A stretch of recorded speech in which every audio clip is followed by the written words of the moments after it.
Hello and welcome to the Ending Body Burnout Show. We are your hosts, Chris and Philly, co-founders of a multi-award-winning functional medicine practice, serving busy people with energy, mood, and gut issues. While busyness, addictive doing, people-pleasing, and perfectionism might be the norm, it's not normal, and it's a major contributor to health issues. Our goal with this show is to give you a holistic root cause approach to healing your body so that you don't have to continue doctor or diet hopping or popping a gazillion supplements hoping something might stick. So get ready to heal your body, get your spark back, deeply connect with yourself, and step into the life of your dreams. Let's dive in.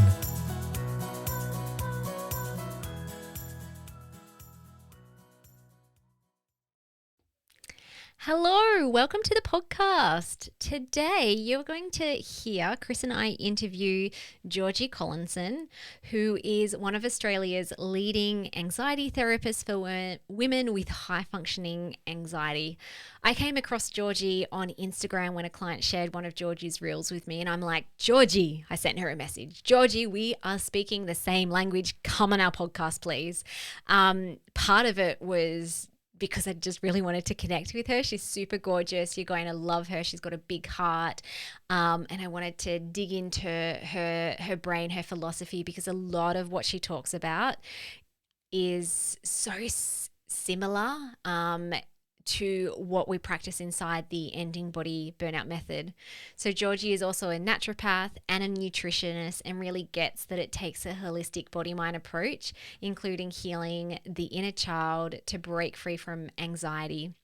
So we loved our chat with Georgie, Chris and I. There are a lot of times where we are just kind of like brain blown by her beautifulness.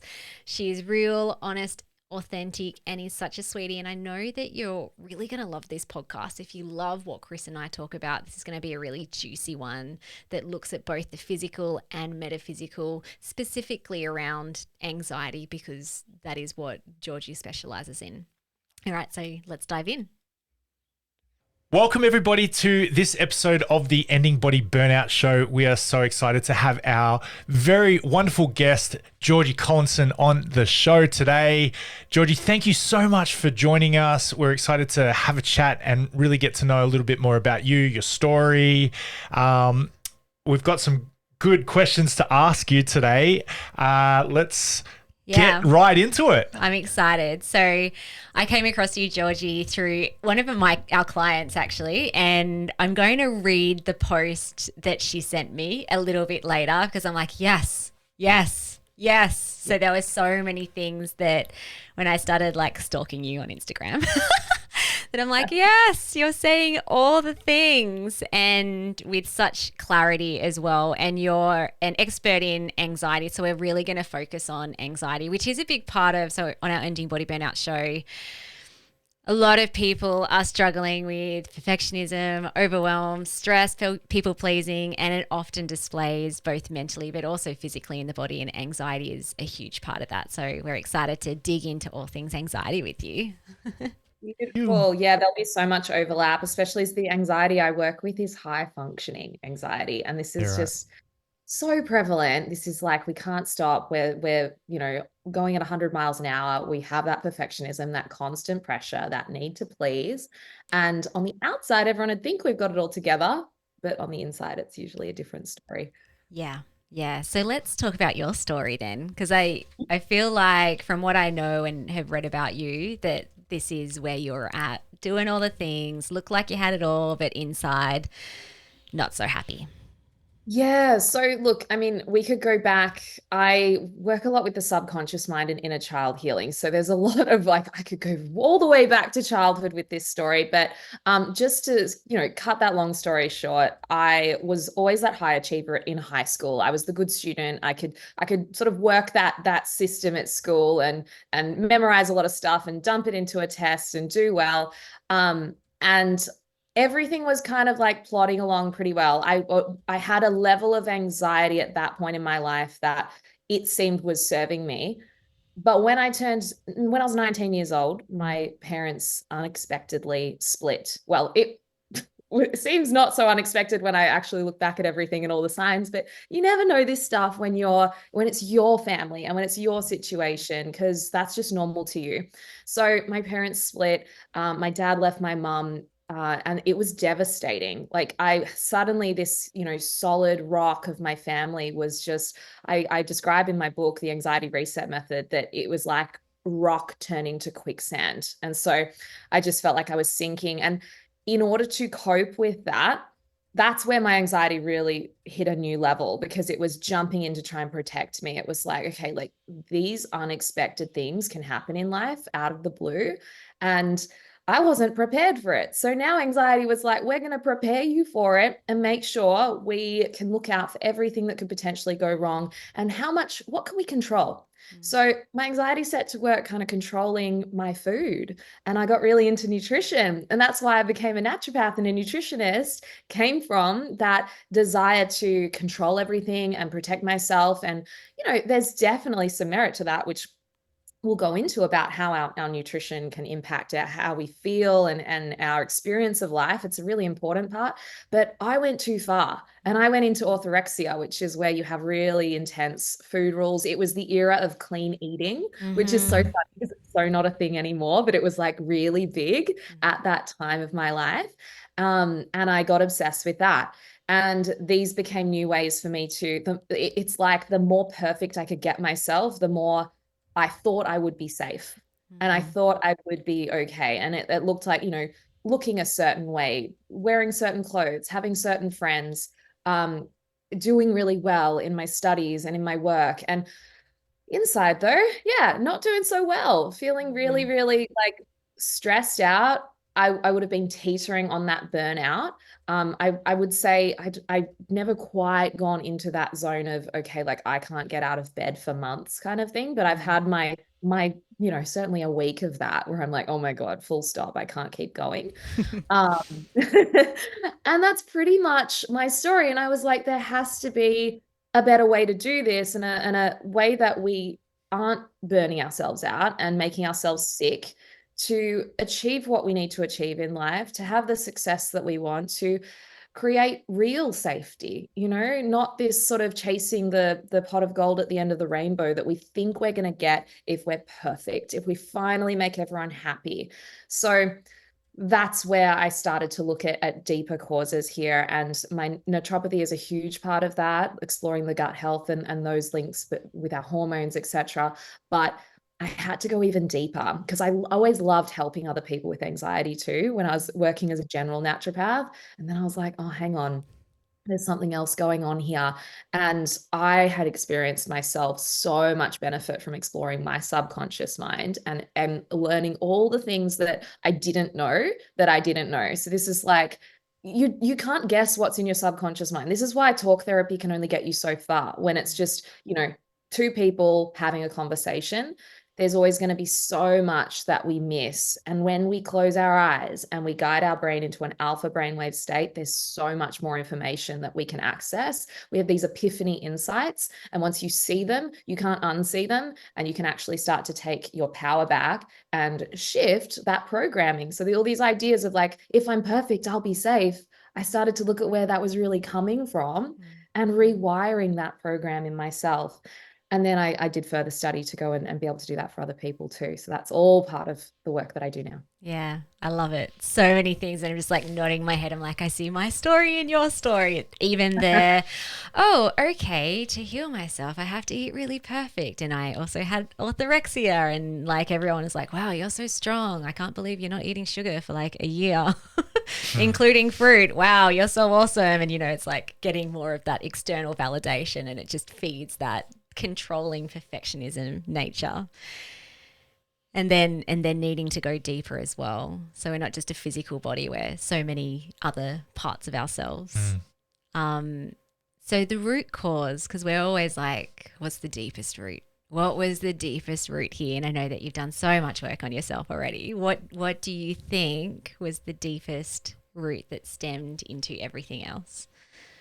Well, it's so funny because, and I hear this a lot from my clients, of this idea of, I put so much pressure on myself. I hold myself to high standards. It's me. I'm doing it to myself. And when I explore that and we go back to childhood, we actually find out, well, hang on, where did you pick up that that's the standard? Where did you get the impression that this is what perfect looks like? We learned it somewhere. We weren't born with that. We were conditioned with it. So it's not you putting the pressure on yourself. It's a pressure that you learned and absorbed and it's not even a decision. It's an unconscious program that happens when we're children that says, this is how I'm going to fit in and belong in this family and be accepted, not be rejected and survive. And so we often think, okay, that's going to look like really controlling parents and, that are pushing you to do things that you don't want to do. And sometimes it is. But in my case, so looking at where was this perfectionism coming from and this like sense of pressure and I've got to be doing all the time. I didn't have that from my parents. I didn't have parents that were saying, you've got to get, A+ on all your tests. And why is it not? It wasn't like that. However, it was, oh my goodness, look at all those A's. We're so proud of you. You're such a high achiever. And look at your sister, and she gets such high scores too. And there was a general, bar that was set. It's more subtle than we realize. And so we pick this stuff up, and both my parents are very, accomplished people in themselves. So again, this sort of expectation is subtly communicated to us as children. And for me, it was really unlearning a lot of that and looking at, well, hang on, yes, that I've got these people in my family that have achieved a lot of success, but do I really want their life now that I'm an adult and I can choose this? Like, is that the trajectory and the choices, and do I want to be that? And not that they're doing their own thing, that's them. But when I ask me, what do I want? It's different. And that's where we can start to reconnect with this authenticity, like the real you that's just, I actually just want to go, frolic in the trees for an hour. Yeah. I want to go swim in the beach, and I want to help people, and I want to be creative in my work, and we can start to connect to those parts of ourselves. And it's different for everyone what that looks like. Love it. Something else too, like a subtle programming that I see as a pattern, and I certainly had it too.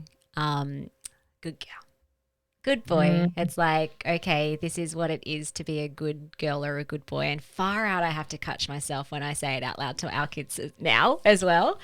Yes. It's like, you're such a good girl. It's like, oh, hang on. What am I really trying to say here in this moment that's going to help my child to also to have healthy beliefs and expectations about herself?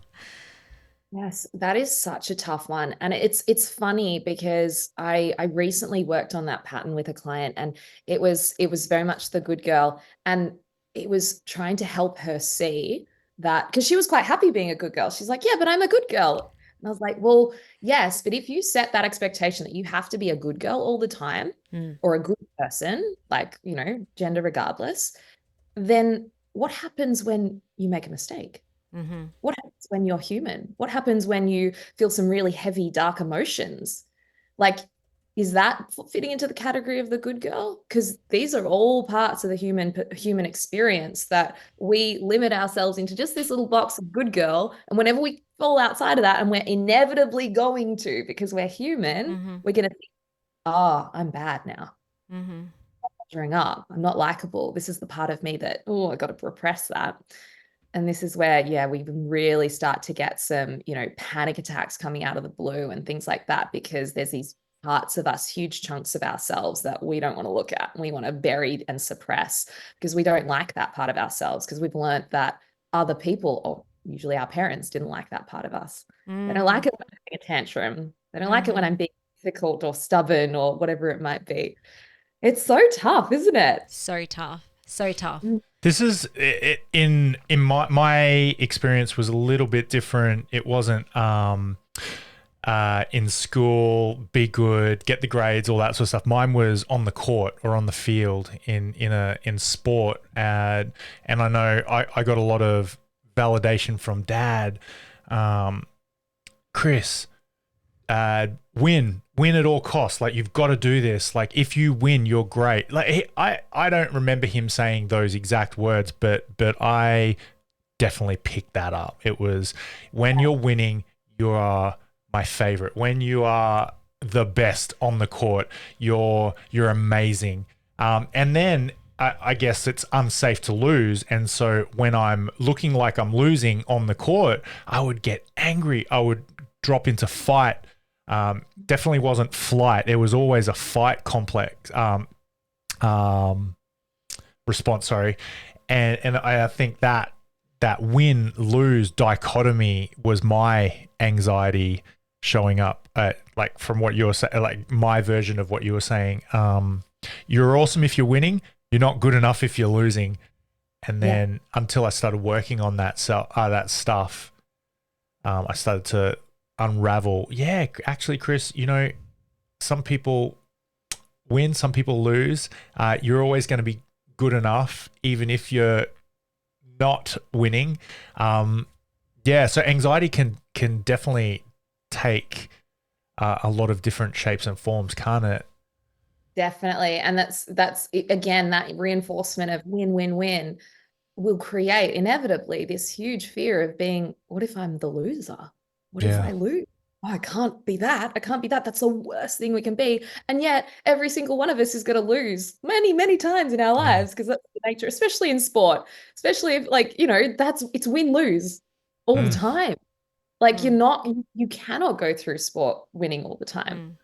So yeah, it's big, isn't it? Like, and I guess the answer comes back to, especially like we have to do this starting with ourselves, but then this hopefully translates, and it does translate into how we show up as parents and for the little ones and the younger generations. But it's validation regardless of the win or the lose, validation regardless of the being good or misbehaving or being bad or making a mistake. It's like, can you love yourself when you are telling yourself I'm a loser right now, or when you're telling yourself I'm too emotional, I'm so sensitive, or I'm no one would want to be around me right now? Can you tell yourself actually that's not the truth?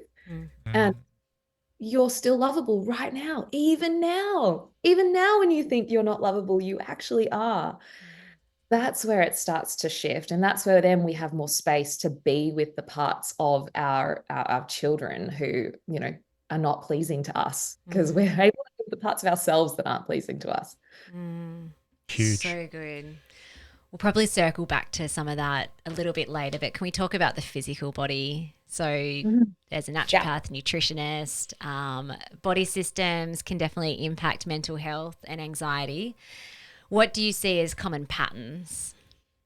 Yeah, so I mean, the gut health comes back to, as a naturopath, we were just like obsessed with the gut and how it impacts every system in our body. It's like the root of all issues. I mean, I would say it's a tie between gut and nervous system. Like the two really are feeding each other, and there's this cycle going on. And people often say, do I start with the gut first, or do I start with the mind first, or the nervous system? And it's like, we actually need to come at both at once, because they enhance one another. So I like to work with gut healing for people. Hormones are another important one, of course, especially for women. Of course, men are going to experience, fluctuations in their cortisol levels and potentially testosterone as well. And that can be a part of it. But with women, it's just so like raw overt. The premenstrual anxiety is a huge thing, as well as perimenopause and any age over 35, like we're potentially in that zone where we're starting to go through that transition. So progesterone levels are so key. And when we're stressed and we have high cortisol levels, we're going to deplete our progesterone. So there's this balancing act that happens. And the more we work on our stress and we support ourselves and help balance those cortisol levels out, the better we're going to be able to naturally produce our own progesterone. But at the same time, we can support our progesterone levels with certain herbs and nutrients that can help the process. But then the gut is going to be a helpful ally there too, because it helps us to clear out and detoxify excess estrogen that can build up in the body. Everything is feeding everything. It's always so fascinating. Yeah. Love it. With the gut too, sometimes if I'm talking to a client And I'm like, ooh, I'm kind of suspecting something there. But they're like, I don't have any gut symptoms. But like, I don't get bloating. I can eat McDonald's every day. It's fine. Not that I choose to do that, but if I do, it's okay. What are your thoughts? Have they turned 40 yet, those people? I mean, you always get these anomalies, don't you? Of like, my grandmother lived to 98 and she smoked cigarettes every day. And, like you'll always have that. But I think there's an element of a real disconnect from our bodies and a lack of awareness of what we're actually feeling. Because so many of us are living up in our mind all the time. So we're solving problems, we're working from computers, we're thinking. How just being aware of how much that takes you out of your physical body. And then we ignore the fact that actually I'm thirsty and I need to drink water. We ignore the fact of, I just worked through lunch. Like it's so easy to ignore that when we're really driven and motivated and push. So then we may well ignore those more subtle signs from our body. So I'm very thorough with my gut health questions. Like I'm like, literally, what is the consistency of your stool? Like, let's get into that. And I give them options. Yeah. I'm like, let's take some photos. Are we talking chunks? Are we talking? No, I don't need photos. I don't need photos, Jeez. Billy. But because we only know our normal. Like what's normal for you is what you think is normal for everyone. Because who's talking to their partner and their, family members and friends about what their poo looks like. We don't do that. So if you might actually have chronic bloating, but that's normal to you because that's all you had for years and years. So really thorough questioning is kind of where I go with that. And also I've got that little part of me of okay, is there a disconnect happening with the body? Is this person really aware? And sometimes, coming back to that after a week can be really helpful too. It's like, oh, actually, I did notice that, actually every bowel motion this week has been loose, and then we can start to see that. A lot of people aren't even aware if they're going every day, right? These kind of basic things that tell us so much about the health of the body and how everything's functioning. So that can be part of it. And yeah, if there's no symptoms and, that's not the body system that's kind of like really screaming out for support, then I tend to, I think the gut can always do with a little bit more of our fermented foods, a little bit more of our bone broth and those kind of let's add it into, I would be more adding it into the diet rather than, okay, we need to go on like a big supplement plan here. Yeah. The less supplements, the better in my mind. Like if we can get it from food, that's awesome. But then I'm kind of like, okay, there's room now for more magnesium and more things that could nourish our nervous system and support that brain functioning as well. So good. I'm thinking of a client. I think we tested for SIBO, not because she was claiming to have any major gut symptoms, but definitely histamine intolerances, allergies, all that sort of stuff. SIBO came back positive, and it was interesting after she treated it. She's like, didn't realize I had bloating because now my tummy feels different. Yes. And that's a good point too. You're right, Philly. Like when we have those, so maybe it's not the gut that's, calling out the signals directly in a way that we can notice or pick up, but it's the allergies, the hay fever, the funny symptoms, or maybe we're really getting like PMS that is associated with ovulation symptoms as well, which often is a histamine response. And then of course we've got to go, okay, well, what's the root of that? And see if that's a good one. Which I can't believe still how undiagnosed and untalked about. That's bad English, but not discussed. SIBO is it's so prevalent. It's everywhere, and it really changes people's lives when we look at it. It can show up as chronic bloating, but it can also be a little bit more subtle, like those chronic skin issues or, itches, random things. Yeah, the random things. It's like, let's look at the gut. Okay, I'm going to read something. So this is how I came across you, and it was an Instagram reel. I can't remember what you were doing, but I'm going to read the caption because I'd like to talk into this. So you said, it doesn't make sense to me that we tell anxious people who already believe there's something fundamentally wrong with them that they have a long life disorder. We imply that they will always have to tiptoe around and manage that pesky, inconvenient, problematic anxiety, which keeps us stuck as an anxiety battler, fighting against ourselves, feeling anything but calm and peaceful. And yet these are the exact same things people who benefit so enormously when I help them see that there's actually nothing fundamentally wrong with them, and there never was. I love that. Yeah, there's a lot in that, right? There he is. I mean, I can encapsulate this perfectly with a story of a client. I was doing a session with her last night, and it's so nice because sometimes I can like tuck my clients into bed. So I tucked her into bed with this session.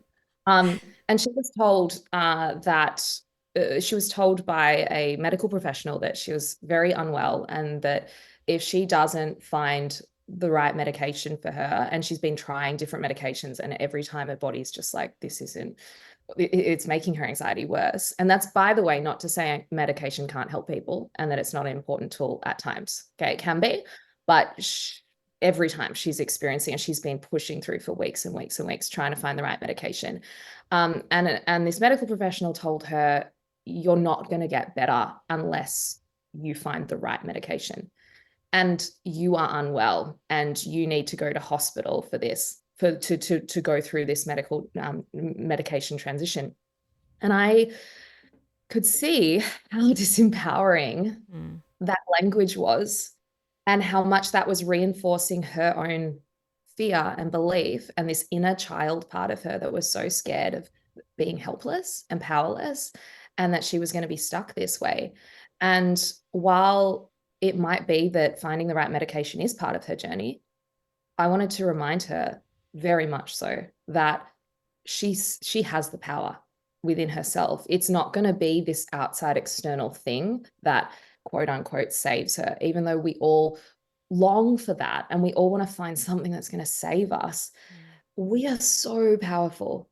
And when we are consistently reinforced with this idea of you can't, you're not going to be able to work your way through this, and you don't have the power, like that messaging, you're broken, you're fundamentally like, sorry, that's it for you.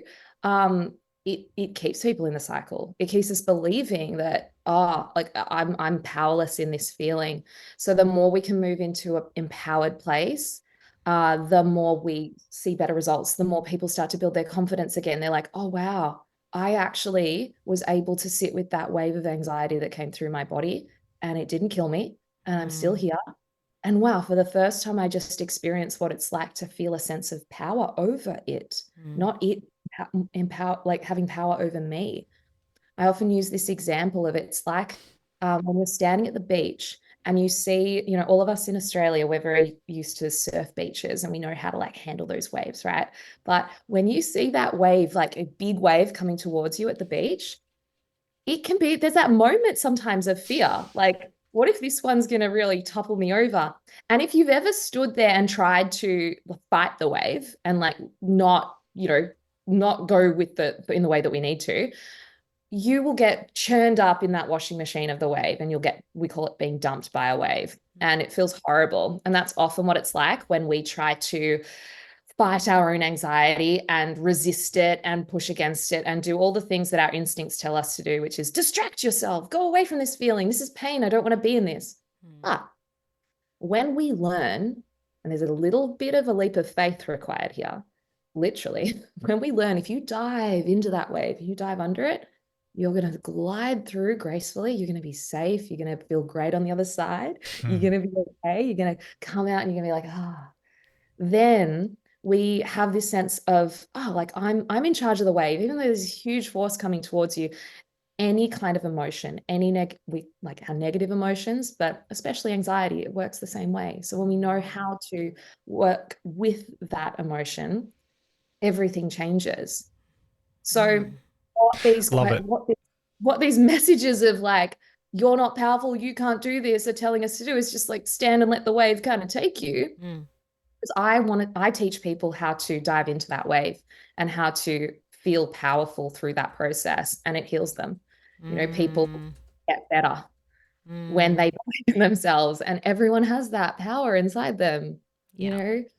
As long as we are ready and willing to take that responsibility, and we're ready to look honestly and see the inner child in us that's so scared and powerless. And we can go, hang on, that's just my inner child. That's not me. That's not all of me. That's just a part of me. And I can help this part of me. And I can say, hey, I've got you. I'm going to take you through this wave. It's all right. We got this. And then it starts to change. Yeah. I love that. So good. I think about that too. Like a lot of people who listen to this show and clients burnt out, which often shows up as chronic fatigue or autoimmune type conditions as well.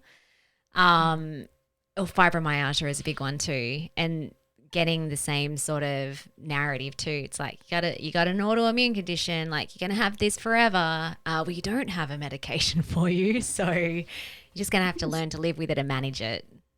Yeah. I mean, it really comes down to like we live in the emotional dark ages. So like no one knows what to do with these emotions. And we didn't know when we were children, and our parents didn't know how to guide us through that. We couldn't regulate our own nervous systems when we were children. So we grow up into adults and the waves come at us and we're like, I don't know what to do. A lot of our medical professionals are also not trained to work with emotions and understand that. And the reason I bring emotions up with autoimmune as well is that we often and almost certainly will see behind an autoimmune process past history of trauma, or even the subtle traumas. So, trauma is not just like our getting in a car accident or some kind of abuse situation or a war zone. Trauma is any scenario that caused you distress that has not been resolved. That could have been so many subtle things. It could have just been growing up feeling like you always had to compare to your sibling that was always doing better than you or something like that. That's traumatic. Or having a parent who was so busy trying to love you and trying to, provide for you, but so inconsistently available. That's traumatic as well. So these emotions build up in our system, and for some of us they will express as things like autoimmune conditions. We don't have, whenever it's idiopathic, or we don't know where that came from. Yes, we do. Yes, and we do. and the way that we are going to treat things in the future, and the way that medical system has to evolve is to look at this and start to explore those deeper causes behind it. And what's so amazing is we're not powerless. We've got somewhere to go. We've got somewhere to explore.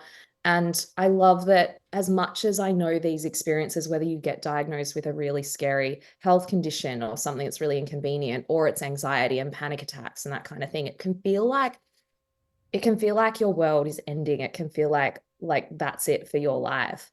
And it's very scary, but equally these experiences are happening for us because they make us stop, and they make us really have to get honest with ourselves and look at this stuff. Because why would we go back to our inner child stuff and look at our past otherwise? Like I wouldn't have. It's really uncomfortable sometimes doing that, and it's painful, and it sucks at times, but gosh, it's worth it on the other side. Like when you get it, and when you have claimed back a piece of yourself again. So yeah, that's just such an important message I want to share with people, is like, I know it's like cliche, but it really is happening for you. And it's the sign of life that wakes us up and has us go and explore these parts of ourselves. So we don't have to pass on the same, good girl message to our children. Like we can catch ourselves as best as we can. We don't have to tell our kids, you got to win all the time, and that's the only time I'm happy with you. Then we can all start to heal, and the whole of humanity gets better. So you're participating in that with this journey. Yeah. It's beautiful. I was thinking about when you're talking about resistance of going back, and it's like, oh, it's challenging and it's uncomfortable and it's hard. I think my resistance to going back was, that's going to take a lot of time, and I got to do this. Like it's the high achiever, the go patterns that were almost made it feel impossible to stop and slow down and go inwards and go back, because there was a fear there that if I did that, the whole world is going to crumble because I'm not achieving. Which is so funny, because when I leant into it and trusted the process and actually did that deeper inner healing child work, it's like, oh my gosh, like actually things are happening in my real life without a lot of effort now. and it feels good. Oh my God, life just gets better and better when we do this. Mm-hmm. The coolest thing, because we become more and more of our authentic selves. We're unlearning who we thought we had to be. And then it just feels so much better. It's like, oh, like I used to pressure myself all the time. I used to think, because I have this natural, I don't know if you know much about sleep chronotypes, but I have a dolphin sleep chronotype. And so I naturally get this burst of energy late at night. And I'm like, I want to party, even though at about 9 p.m. I'm like, oh, I'm pretty tired right now. 10 p.m. I'm excited. Like, Oh, I'm wow. like, yeah. I'm a And bear, so I'm like 10 to 7, love my sleep, oh, hibernate. silly, you don't get this world then, but like the experience of a dolphin, it's a whole different thing. And I used to shame myself for that because I thought, oh, I have Mm, to be like other people and I have to get to bed earlier. And once, when you learn that, okay, this is actually you and that's okay. Like that's just me being me. And I'm actually kind of wired that way biologically and it's okay. And I can work with it and benefit it. And I don't do any work before 10 a.m. in the morning, most mornings on a yeah. weekday, unless there's an exception. Like I've managed to set my life up to work with Mm, that. And that, feels so good for my nervous system. So, I've spent probably 10 years of my life shaming myself for my sleep, thinking, oh, I need to get to bed earlier. I need to get to bed earlier. And I don't have to do that anymore. This is what I mean about like how it can get better and better. We just learn to kind of be okay with who we are and how we are in mm, the world. And it's not like, who decided that, you have to start work at 9 a.m.? yeah. Who decided that? Yeah. Like, I know sometimes our jobs do, but like sometimes we can also work with that and negotiate these things. Yeah. That I think about my sleep pattern. So 10, if I'm lights out 10, feeling good, great. Energy's awesome, feeling good. Now I had this want to watch Netflix at night. Which even though in my practitioner mind and like all the research is like get off screens before you go to bed for like I don't know an hour or two, but I just really really enjoyed watching Netflix. But there was this period where I was fighting against that. It's like, okay, no, I'm going to be a good girl tonight. I'm not going to watch it. I'm just going to read a book. And then there'd be resentment and then I'd watch it. And I found that when I actually just surrendered into, you know what? I just really want to watch a Netflix episode. And I know that if I turn it off before 10, I'm going to have a great sleep and I'm going to feel great in the morning. And when I just allowed that to be, it was so good. There was no guilt. Like I would literally feel anxiety in my body in the past when I watched something before bed. Whereas now I actually just enjoy it because I want to do it. I love that. And it's the same thing with like, I've been on a big journey with emotional eating too. It's the same as like when you let yourself just enjoy the chocolate, like it changes how that food, and I know there's research behind this. I'm not going to quote the Mm-hmm. study or where it is, but I know there is research that shows that foods react differently in our body depending on whether we're stressed about the fact that we ate this bad food or Yeah. not. So like even that is the same thing. And it's not to say go like eat chocolate for every meal every day, but Mm. like when we just let ourselves be, the more we can say, and that's okay. And that's okay. You're a human. We have this fear that we're gonna lose motivation and we're gonna just spin off the rails. And I think there's a place for discipline too. Mm. But equally, when we're way too far in that pressure zone, I think men actually tend to operate better in that sort of like with discipline and more of that, go for it. And you're in a sort of like competition Mm. zone. Women, we really need space and we really need like, to just sort of, you know, be able to relax and allow ourselves to do our things in our own time more. I don't know, Chris, you tell me if you think that's Oh, that's Chris is right. pretty has quite a lot of feminine I energy. can, I Like can, you're describing Chris right now, the I'm like a spaciousness and the yin like. yang. I'm very much both. Well, you are, yeah, Yeah. no, yeah, you are both. I Yeah, depends on the time. you can just flip the switch. Yeah, but I think that's been a process to get to that Yeah. point. Whereas no, I agree, Georgie. Like, the natural way, if you don't work on it, would be do, go, discipline, sacrifice.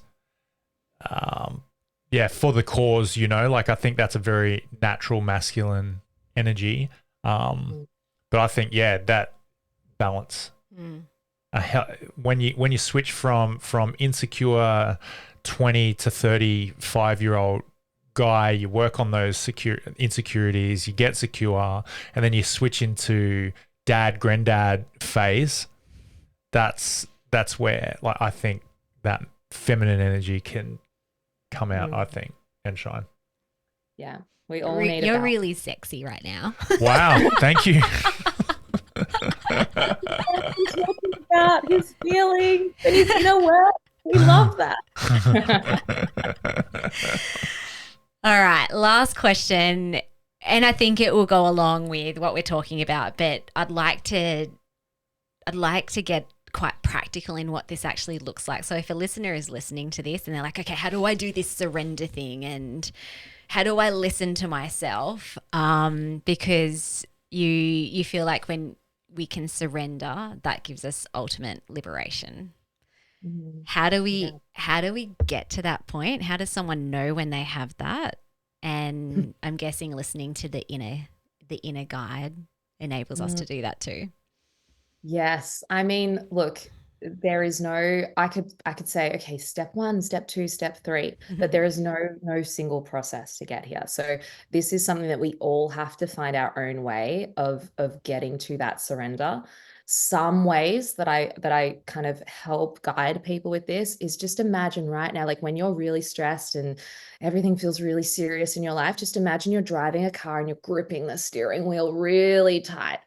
And then imagine what it's like when you just loosen your fists, and it can help to like actually do this and have your fists and loosen them and just notice yourself like loosening the grip on your whole life. And all this stuff that you think is so serious, remember, it's not true. These are just conditions in your mind. They're limitations that you were programmed into you. It's not the truth of who you are, just things that we're doing to survive. And all that survival energy, even that's coming from fear. And fear is ultimately an illusion, covers over the top of the truth of who we are. There is a true self underneath that. And if we can drop into that, that's who we were born as before we were told who we were meant to be. So you can start to question, okay, like I really feel like I have to do this, piece of work today. It has to be done today. We can start to drop into, well, does it have to be done today? Where's that coming from? Well, if I don't do it today, I'm a loser. I'm not the good girl. And then we start to get a bit of a clue. The more awareness we have of those old patterns and programs, then we start to get a bit of a clue of like, oh, this is like an inner child thing. This isn't actually who I am. Like I'm an adult now and I get to choose the rules of my life and what makes me worthy and valid and have that approval. I can give it to myself. And I've decided whether I complete this task today or not, I'm still worthy and I'm still lovable. I know that's hard to do. And then we can start to, maybe let's say you're really pressed and you've got other stuff going on in your life and you're not going to be able to get that task done. Like realistically, you just can't. Okay, well, maybe we can start to explore the options. What if you emailed your boss or your team and you started to say, hey, I need some help here. I'm not going to be able to get this done today. And you can come from that adult part of you that knows you're still worthy, asking for that, rather than that inner child that's like, oh, I can't ask because now I'm going to get in trouble and I'm a bad person and I'm like, gonna be like they're not going to like me anymore. It's like you're human. You're allowed to do it sometimes. Like we all need some flexibility, some space at times, and help. We need help with each other.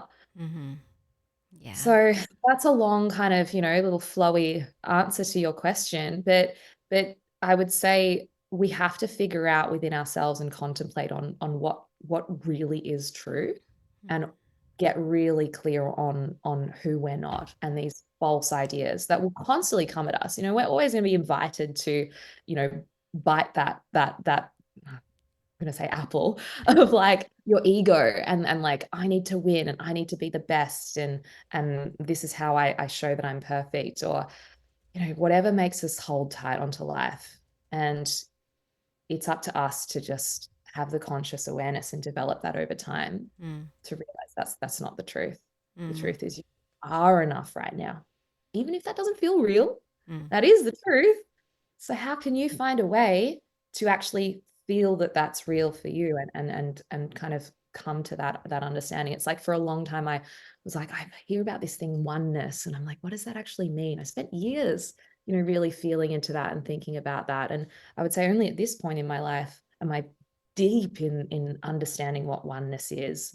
The fact that, if I'm angry at another person, they are mirroring back something to me, and a part of me, that there's something in me that I'm angry about. Like we are all just the same source energy inside each other. And that's why, Philly, when you asked me before we hit record, you said, are you worried about, like, is there anything you don't want to share about your personal story? No, because anything in my experience, it's just a flavor of the human experience that everyone can relate to. Anything that's of shame in me, or doubt or fear, or any weaknessy, humany bits, I'm like, you guys, if you want to judge me, do it. But like, you've got this shit inside yourselves too. Like, we are all one. So that makes me not scared to share it. Yeah. Yeah. That's so cool. Oh, we could talk for hours. I have so many other questions, but I value your time. So thank you so much for coming on the show Georgie. today. It's been awesome. I know so many people are going to resonate with everything that you've just said. If someone wants to reach out to you or find out more about you or follow along with you, you've got your Instagram is a good place to go, and website. Yeah. So Instagram's at Georgie the naturopath, and my website's georgiecollinson.com. So you can go check out some fun things there. We got a free masterclass on my Instagram, and a free instant calm meditation you can download as well. So lots of goodies to kind of invite you into my world and get started. Yeah, sounds awesome. And we'll put those in the show notes. So thank you so much. Thanks, Georgie. Everybody, thank you so much for joining us. See you on the next one. Thank you so much for listening. We so appreciate you. If you'd like to give us extra smiles, drop us a review and spread the love by sharing this episode. You can also rate your own state of burnout and the root cause contributors by taking our Ending Body Burnout Assessment on our website. And if you're interested in learning about our group or one-on-one Ending Body Burnout programs, shoot us a DM via Instagram or Facebook. Have the best day ever.